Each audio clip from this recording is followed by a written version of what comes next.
Méditation du 19 novembre, sans peur et sans doute. Comme la dispute allait croissant, le tribun, craignant que Paul ne soit mis en pièces par eux, donna l'ordre à la troupe de descendre pour l'enlever du milieu d'eux et le conduire à la forteresse. Acte 23, le verset 10. La peur et le doute sont des parrains proches et inséparables. Lorsque vous donnez accès à l'un, l'autre apparaît sûrement et rapidement. Satan sait qu'un chrétien qui a peur et qui doute ne représente pas bien le Christ. Quand l'âme est remplie de crainte et de terreur, l'esprit est incapable de voir la tendre sympathie du Sauveur. Paul n'a manifesté ni peur ni doute. Convaincu de faire la volonté de Dieu, il a fait face au conseil, l'a regardé fixement avec sérieux et lui a parlé avec respect mais fermeté. En écoutant le message de Paul, le grand prêtre a été furieux et a ordonné qu'il soit giflé. Paul a réagi et l'a maudit. Dieu te frappera, muraille blanchie. Acte 23, le verset 3. Il était là pour être jugé. Être giflé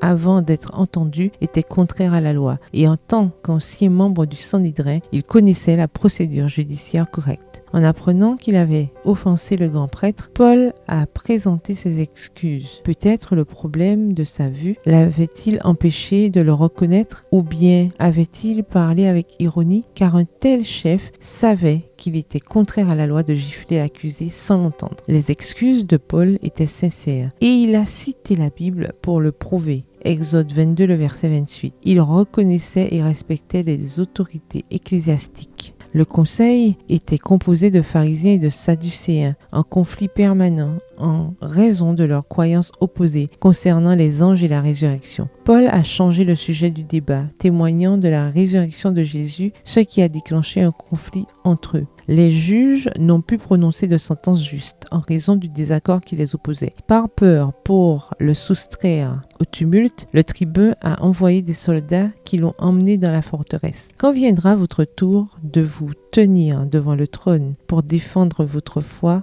Dieu parlera pour vous. Allez-y sans crainte ni douleur, car il sera là quand vous n'en aurez le plus besoin, pour vous réconforter et vous dire « Prends courage, n'aie pas peur ». À ceux qui le servent en s'arrachant à lui comme à leur Père céleste, il assume l'accomplissement de ses promesses. Leur joie se trouvera dans leur cœur et ils atteindront la plénitude. Bonne journée et que l'Éternel vous bénisse.